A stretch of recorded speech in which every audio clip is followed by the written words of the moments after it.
Olá, nós somos a Jennifer e a Paula, alunas do curso de Engenharia de Minas do Cefet Araxá. Estamos fazendo um trabalho da disciplina Mecânica dos Solos e vamos falar um pouco sobre túneis e obras subterrâneas. Vamos iniciar o nosso trabalho falando um pouco sobre as obras subterrâneas.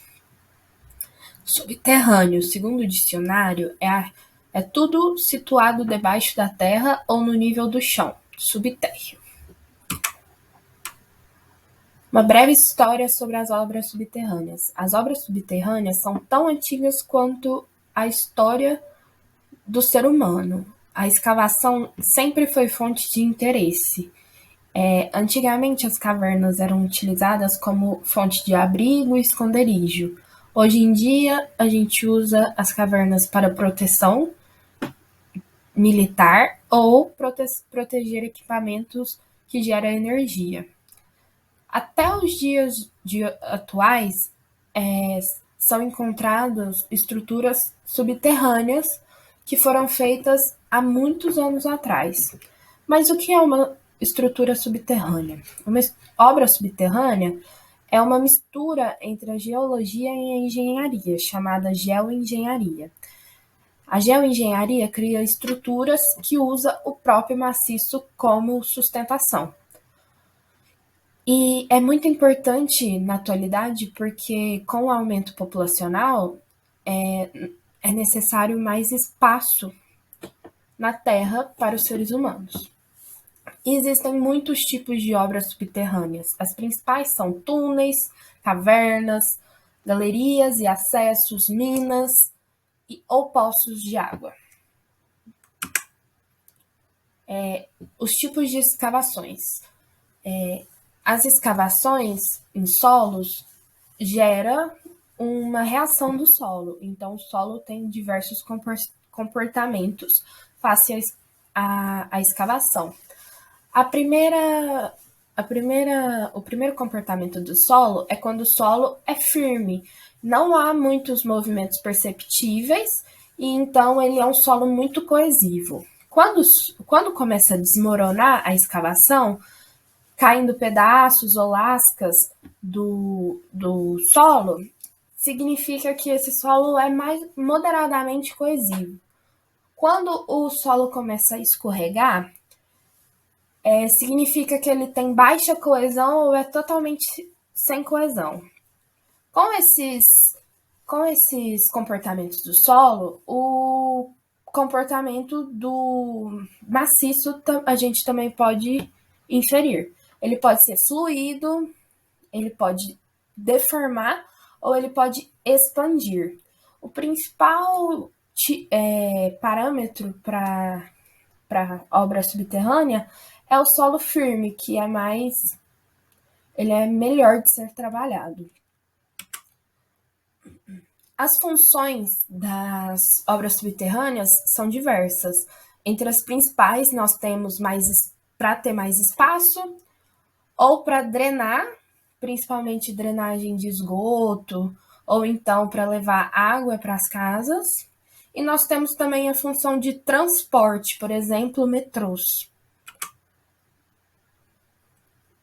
Os cuidados necessários em uma obra subterrânea que eles devem ser projetados muito bem para que não aconteçam acidentes, porque quando acontecem acidentes, são catastróficos e gigantescos. O principal cuidado é ver se há necessidade de suporte quando for escavar, verificar se há necessidade de revestimento, e nesse revestimento existe diversos materiais que pode revestir o maciço, verificar o monitoramento do maciço, verificar a caracterização do maciço, caracterização granulométrica, química e assim por diante. E o principal, que é o objetivo da escavação, porque dependendo do objetivo, os cuidados vão ser diferentes para cada tipo de escavação.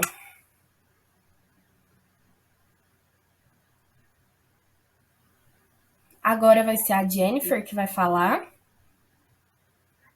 De acordo com o dicionário, túnel significa uma passagem subterrânea, uma galeria subterrânea de seção ampla que se comunica com algum lugar ou liga duas seções de uma estrada, via, ferry, rua e etc.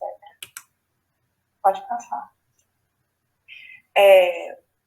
Os túneis, eles são obras subterrâneas, né? E dependendo do material rochoso que a gente vai atravessar, necessita de alguns cuidados. Aqui eu listei alguns tipos de túneis, que tem túneis para mineração, para serviços públicos, que é para água, esgoto, gás, transporte e túneis submersos, que também podem servir para transportes ou para serviços públicos. Pode passar. Alguns fatores geológicos que influenciam a construção de túneis. Aqui eu citei alguns, mas tem mais, que é a descontinuidade, dobras e foliações. Pode passar. Aqui é um exemplo de descontinuidade, porque a gente escolhe onde queremos passar o túnel, mas a localização exata é os fatores geológicos que mandam. Por exemplo, nessa foto que eu coloquei, aqui no meio tinha uma área excessivamente saturada, onde a gente teve que fazer o túnel dar a volta por ele, porque não era viável passar por cima. Então, isso chama descontinuidade. Pode passar para o próximo, por favor. Isso é uma foliação.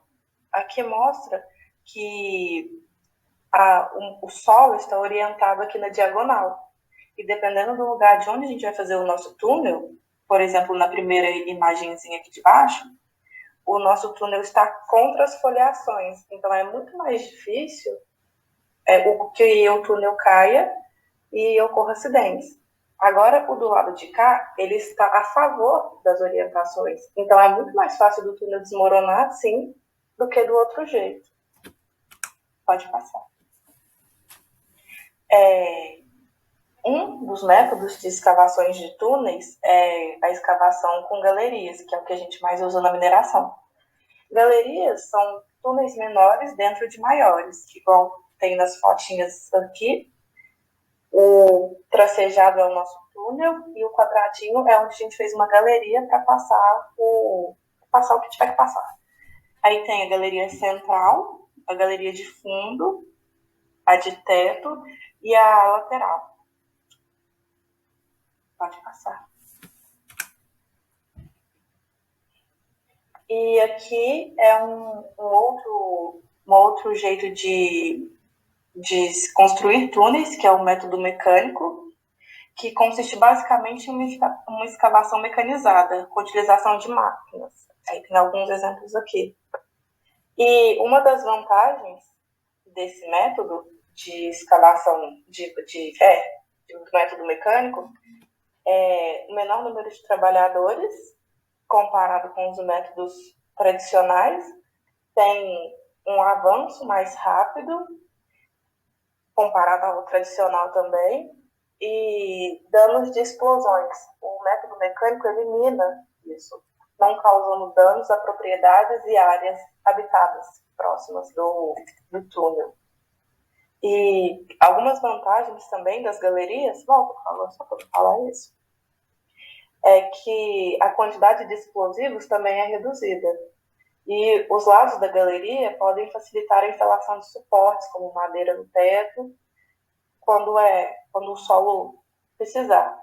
Só que uma desvantagem é que o avanço do túnel principal pode atrasar, porque a gente começou a fazer a galeria menor dela. E o custo de pequenas galerias é maior, em virtude de serem desenvolvidas manualmente. Então, tem que pesar esses dois lados. Pode passar, por favor. Pode passar. Esse método, eu não vou arriscar falar o nome, mas é uma filosofia de projeto e construção baseada em observação. O ponto de partida é o sistema de classificação e descrição qualitativa do maciço rochoso e as condições em que ele se apresenta. Então, quando a gente faz esse método, o mais indicado é colocar sustentações. Aqui eu coloquei o exemplo de uns tirantes de uma cambota que ajudam na estrutura do túnel para ele não cair. E esse LATL é inimigo daquele que a gente passou agora, do TBL. Eles são meio que rivais. Então é uma curiosidade bem interessante. Pode passar. Quando a gente fala de construção de túneis, a gente pensa, né, na escavação, mas depois que a escavação termina, a gente tem que impermeabilizar o solo, para que não aconteça enchentes dentro do túnel. Então, isso aqui é algumas razões para a gente impermeabilizar. A água no maciço rochoso atrapalha e pode gerar infiltrações, o que atrapalha toda a estrutura do nosso túnel. E aqui a gente impermeabilizou com concreto. Então, eles têm poros e podem retrair durante a secagem.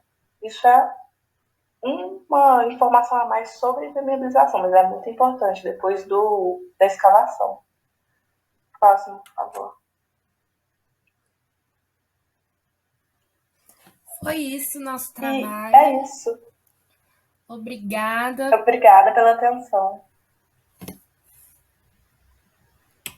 Aqui tá as nossas referências. E obrigada.